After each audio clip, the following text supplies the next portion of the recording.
जय हिंद दोस्तों। आज मैं आपको बताने जा रहा हूं कि कृषि भूमि में विभाजन कैसे करें। आप समझ रहे होंगे, बिल्कुल आसान भाषा में बता रहा हूं। मतलब कि जैसे खेती का जो जमीन है, कृषि भूमि है, उसका आपस में बंटवारा कैसे करें, अपने अपने नाम से कैसे कराएं। अक्सर आप गांव में देखते होंगे, गांव की बात खास तौर पे मैं कह रहा हूं इसलिए कि गांव में देखते होंगे कि 2 भाई है, 3 भाई है, 4 भाई है, और वो बंटवारा के लिए उसमें से एक तैयार होता है तो दूसरा नहीं होता है, दूसरा तैयार हुआ तो तीसरा नहीं हुआ, तीसरा तैयार हुआ तो चौथा नहीं हुआ। कभी कभी सभी तैयार है तो फिर माँ तैयार नहीं है, कभी कभी उसमें से कोई तैयार है तो दूसरा बाहर चला जाता है कहीं कमाने के लिए, इस वजह से बंटवारा नहीं हो पाता। कोई ना कोई कारण हो जाता है, या फिर आपसी झगड़ा चल रहा है, रंजिश चल रहा है, इस वजह से बंटवारा नहीं होता है। लेकिन मैं ऐसा रास्ता बताने जा रहा हूँ, ऐसी बात बताने जा रहा हूँ, ऐसा तरीका बताने जा रहा हूँ जो बिल्कुल ना के बराबर खर्च में और बिल्कुल आसान तरीका से अपना हिस्सा अपने नाम से अकेले आप करा सकते हैं। इसमें कोई झंझट नहीं है, कोई परेशानी नहीं है। अपना हिस्सा, आप कृषि भूमि है, खेती का जमीन है, तो अपने नाम से अलग बिल्कुल करा सकते हैं। जैसे कि आपके पिता के नाम से प्रॉपर्टी है, जैसे कि दादा परदादा किसी के नाम से पैतृक संपत्ति रहा हो, या फिर पिता के नाम से आ गया हो, या फिर पिता ने खरीदा हो, लेकिन पिताजी आपका नहीं है।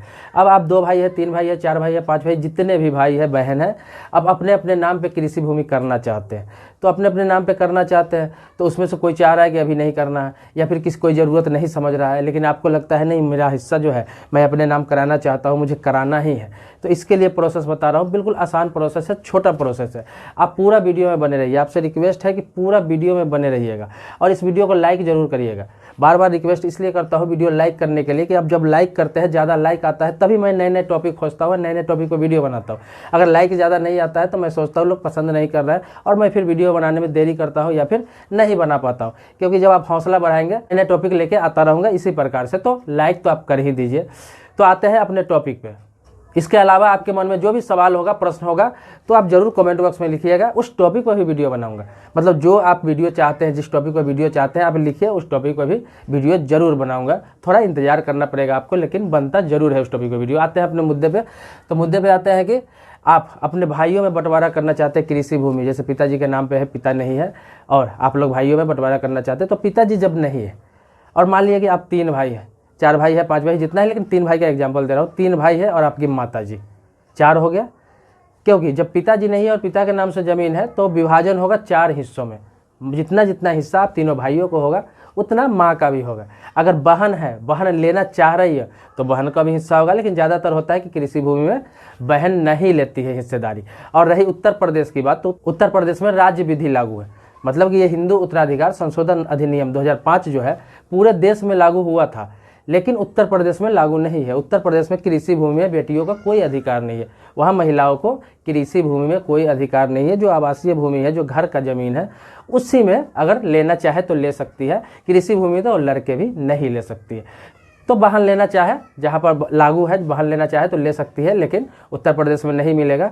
तो मैं बता रहा हूँ, 3 भाई है और माता जी है, तो 4 हिस्सों में अगर बंटवारा करना है, 4 हिस्सों में बंटवारा करना है। अब जमाबंदी जो है, जमाबंदी जिसे खतौनी भी कहते हैं, आप देखते हो कि जमाबंदी जिसे हम बिहार वगैरह में जमाबंदी ही बोलते हैं, बिहार, झारखंड। और खतौनी जो है उत्तर प्रदेश, उत्तराखंड में खतौनी उसे बोला जाता है, और कहीं कहीं खेवट भी बोला जाता है। तो जमाबंदी, खतौनी और खेवट तीनों एक ही चीज़ है, अलग अलग स्टेट में अलग अलग नाम दिया गया है, अलग अलग लोग बोलते हैं। तो उसमें आप देखेंगे कि आपके पिताजी के नाम से वो भूमि है, पिताजी के नाम से भूमि है, और आपको अपने उत्तराधिकारी में बंटवारा करना है। मतलब पिताजी का जो उत्तराधिकारी है, 4 जो बता रहे हैं, 3 भाई है और 1 माँ है। अगर माँ भी नहीं लेना चाहे, हक त्याग करना चाहे कि नहीं तीनों बेटा बांट ले, मुझे उसमें प्रॉपर्टी की भी आवश्यकता नहीं है, वो अपना बांट सकता है सब आपस में, तो भी कोई दिक्कत नहीं है। अगर माँ लिखित दे देती है तो आप तीनों भाई में ही बंटवारा कर सकते हैं। माँ के हिस्सा देने की कोई ज़रूरत नहीं है। उसे आवासीय भूमि में हिस्सा दे सकते हैं, घर में हिस्सा दे सकते हैं, लेकिन वो लेना चाहेगी तो 4 हिस्से में आपको बांटना पड़ेगा। तो ये तो मैटर मैं समझाया हूँ कि किसका किसका हिस्सा होगा। आते हैं कि अब आप अकेले कैसे ले सकते हैं। तो इसके लिए आपको करना क्या है, प्रोसेस पर आइए। इसके लिए आपको करना क्या है, इसके लिए आपको करना क्या होगा कि विभाजन का दावा करने के लिए हर जिला में उपखंड अधिकारी होता है और सहायक कलेक्टर।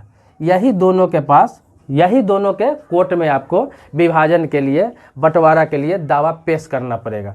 मतलब उपखंड अधिकारी या असिस्टेंट कलेक्टर, जिसे सहायक कलेक्टर कहते हैं, उसके कोर्ट में आपको दावा पेश करना पड़ेगा। तो ये हर जिला में अलग अलग होता है। जैसे कि उपखंड, कहीं उपखंड अधिकारी के कोर्ट में होता है, कहीं पे सहायक कलेक्टर के कोर्ट में होता है। तो इन दोनों में से कहीं भी आप कर सकते हैं, जहाँ जो होता होगा वहाँ आप देख लेंगे, कर सकते हैं।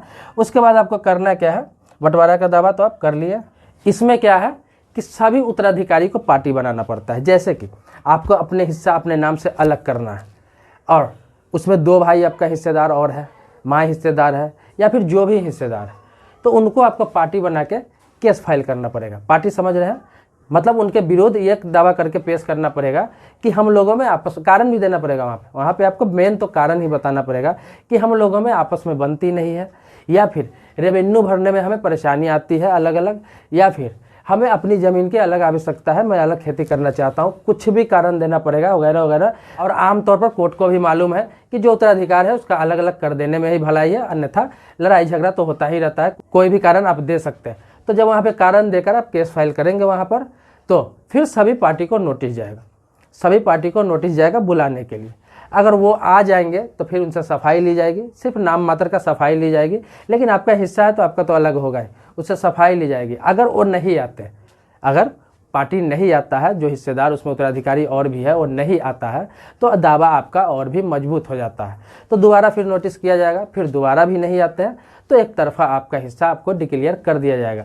तो आपको डिक्री जब दे दिया जाएगा तो उस डिक्री के आधार पे अपने इलाके के राजस्व कर्मचारी, जिसे हल्का कर्मचारी कहते हैं या फिर कहीं कहीं पटवारी कहते हैं, तो उनसे आपको संपर्क करना पड़ेगा। वहाँ पे आप डिक्री का कॉपी जमा करेंगे, डिक्री का कॉपी जमा करेंगे और अपना एड्रेस प्रूफ वगैरह जमा करेंगे। अगर ज़रूरत पड़ी तो वंशावली भी खोज सकते हैं, तो आपको वंशावली बनवा के उन्हें देना पड़ेगा, चाहे मुखिया से हो, सरपंच से हो या फिर प्रधान से भी।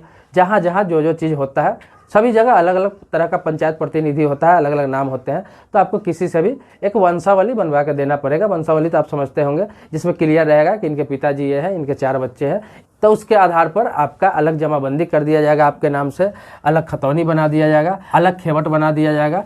तो ये जो है अलग अलग सब चीज़ कर दिया जाता है। इसके अलावा अलग जमाबंदी नंबर भी आपको मिल जाता है, पता है, मतलब कि तीनों के नाम से, चारों के नाम से जो अलग अलग बंटवारा होगा, तो सबके नाम से अलग अलग नंबर भी हो जाएगा। आपको जमाबंदी नंबर बिल्कुल अलग अलग हो जाएगा और ज़मीन ही बिल्कुल अलग हो जाएगा। और इसमें एक चीज़ और है, अगर उसमें से कोई पार्टी आपत्ति कर देता है, यह भी आपके दिमाग में आता होगा कि कहीं कोई पार्टी आपत्ति कर दे, आप 3 भाई है, 4 भाई है, उसमें से एक भाई आपत्ति कर दे, किसी कारण से कोई भी मैटर में आपत्ति कर दे कि भाई बंटवारा, वो चाहेगा कि बंटवारा नहीं होना चाहिए, अगर इसलिए आपत्ति कर दे तो उससे भी कारण बताना पड़ेगा कि क्यों आपत्ति कर रहा है, और उससे भी कागजात दिखाना पड़ेगा कि इनका हिस्सेदारी अगर इसमें नहीं है तो क्यों नहीं है। किसी कारण से अगर आपत्ति कर देता है तो फिर उनको भी कारण देना होगा कि किस कारण से आपत्ति कर रहे हैं, और वैध कारण देना होगा, ठोस कारण देना होगा।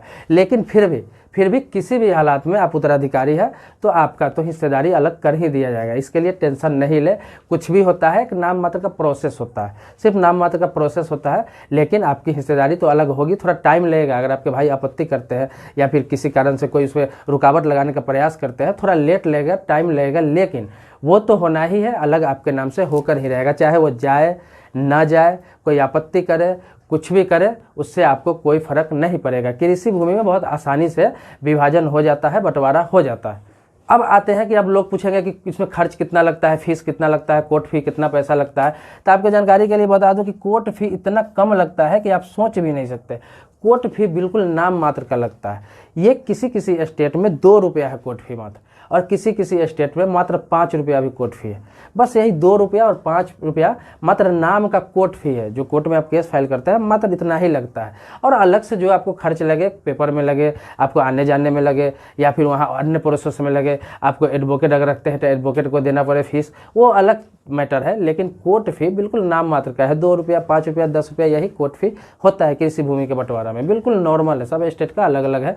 तो आप उपखंड या सहायक कलेक्टर के पास आप आवेदन कर सकते हैं, केस फाइल कर सकते हैं, तो वहाँ पे आसानी से आप कर सकते हैं और कृषि भूमि का बंटवारा आपस में कर सकते हैं, अगर अपना हिस्सा आप अकेले अपने नाम से कराना चाहते हैं। ऐसा बहुत सारा मेरे पास कमेंट आया, लोग कहते हैं कि मेरा भाई बंटवारा नहीं करना चाहता है, मेरे चाचा बंटवारा नहीं करना चाहते हैं, मैं अकेले बंटवारा करना चाहता हूँ, लोग करना चाह नहीं रहे, कोई बाहर रहता है, कोई तैयार नहीं है, किसी को मतलब नहीं है, तो मेरा हिस्सा कैसे निकलेगा। तो इसीलिए मैं ये प्रोसेस बता रहा हूँ, बिल्कुल आसान प्रोसेस है, आप खुद कर सकते हैं। अगर थोड़ा सा आपको दौड़ना भागना पड़ेगा, लेकिन आप खुद कर सकते हैं। अगर समझ में नहीं आई ये सब चीज़, एक और आसान तरीका आपको बता रहा हूँ कि अगर ये सब चीज़ समझ में साफ नहीं आ रहा है आपको, आप गांव के हैं, बिल्कुल पढ़े लिखे कम है, ये वीडियो आप देख रहे हैं, तो आपको करना क्या है कि कोई सिविल का एडवोकेट को पकड़ना है, जो सिविल मैटर देखता हो, जो जमीनी मैटर देखता हो, फैमिली मैटर देखता हो, उसे सिविल का एडवोकेट बोला जाता है। तो उनसे आपको संपर्क करना है। उनसे संपर्क करेंगे तो उनके पास एक्सपीरियंस होता है, वो आपको फी लेंगे अपना और आसानी से ये प्रोसेस बहुत कम समय में कर देंगे। इसमें ज़्यादा नहीं लगता। पार्टीशन सूट का जो मुकदमा होता है बंटवारा का,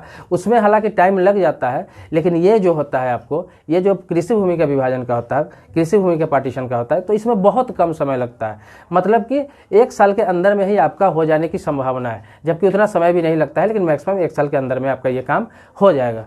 तो आपके पास भी खेती का ज़मीन है, कृषि भूमि है, और आप लोग बंटवारा करना चाह रहे हैं। पिताजी के नाम से है, पिताजी नहीं रहे, माताजी के नाम से है, माताजी नहीं रहे, दादाजी के नाम से है, दादाजी नहीं रहे, और उन सभी चीज़ों में अपनी हिस्सेदारी चाहते हैं आप। अकेला भी हिस्सेदारी चाहते हैं, सहमति से चाहते हैं तो और जल्दी होगा। ये बात मैं बताना भूल गया था आपको कि सभी अगर सहमति से चाहते हैं और सहमति से हाजिर होकर कराना चाहते हैं तो और भी कम वक्त लगेगा, 1 महीने के अंदर में आपका सारा काम हो जाएगा।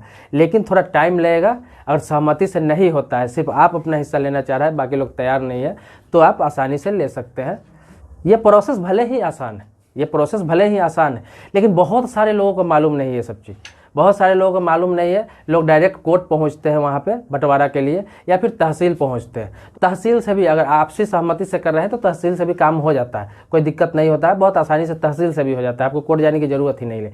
लेकिन इसमें से कोई मानने के लिए तैयार नहीं, मैंने बताया, तो कोर्ट डायरेक्ट जाने की ज़रूरत नहीं है आपको। यहाँ जाकर सिविल कोर्ट में दीवानी मुकदमा नहीं डालना है, आपको ज़्यादा परेशान होने की ज़रूरत नहीं है। आपको उपखंड के कोर्ट में जाना है या फिर सहायक कलेक्टर के कोर्ट में आपको आवेदन करना है। अब आपको बताता हूँ कि डॉक्यूमेंट्स क्या क्या लगेगा। डॉक्यूमेंट्स की बात बता देता हूँ। तो डॉक्यूमेंट्स क्या लगेगा? डॉक्यूमेंट्स जो आपके पिता के नाम से जो जमाबंदी है, वहाँ से जमाबंदी नंबर आपको लेना है, खेसरा नंबर लेना है, बस यही सब लगेगा। उसका कॉपी लगाना है, वहाँ पर अपना आईडी प्रूफ लगाना है। अब बाकी मैंने बता ही दिया कि जितना उत्तराधिकारी इसमें है, जितने लोग हिस्सेदार हैं, उनको पार्टी बना देना है कि ये इनमें हिस्सेदार है, मेरा हिस्सा इतना हुआ, इसका इतना इतना इतना इतना सबका हुआ, वो सब हटा के मेरा हिस्सा क्लियर अलग कर दिया जाए तो आपके नाम से डिग्री पारित कर दिया जाएगा। तो फिर अलग जमाबंदी नंबर हो जाएगा। बाकी वो लोग भी अपना अपना कराना चाहेंगे तो बाद में करा सकते हैं, नहीं कराएंगे तो उनकी मर्जी, लेकिन आपका हिस्सा अलग कर दिया जाएगा। अगर वो सहमत हो गए, सभी के सहमति से काम हो गया, तो सबका अलग अलग वहीं पर कर दिया जाएगा, अलग अलग डिग्री पारित कर दिया जाएगा उसी आधार पर। तो दोस्तों, मैंने बिल्कुल आसान भाषा में, आसान शब्दों में समझाने का आपको प्रयास किया है। थोड़ा वीडियो लंबा हो जाता है, लेकिन बहुत ही आसान भाषा में समझाने का प्रयास किया है। अगर फिर भी आपको समझ में नहीं आया होगा, कुछ पूछना होगा, कुछ जानना होगा, कोई नया वीडियो चाहिए, तो कमेंट बॉक्स में आप जरूर लिखें, मैं जवाब देने का प्रयास करूंगा। या फिर अगर जवाब नहीं दे पाया तो इस टॉपिक पर नया वीडियो तो जरूर बनाऊंगा, जो टॉपिक आप लिखेंगे। आप मेरे चैनल पर नए हैं, पहली बार देख रहे हैं ये वीडियो, तो चैनल को सब्सक्राइब जरूर कर लें। अगर आप पहले से मेरे सब्सक्राइबर हैं, सब्सक्राइब कर चुके हैं, तो इसके लिए कोटि कोटि धन्यवाद देता हूं आपको। अब मिलते हैं फिर से नेक्स्ट वीडियो में, अगले वीडियो में मुलाकात होगी। तब तक के लिए जय हिंद।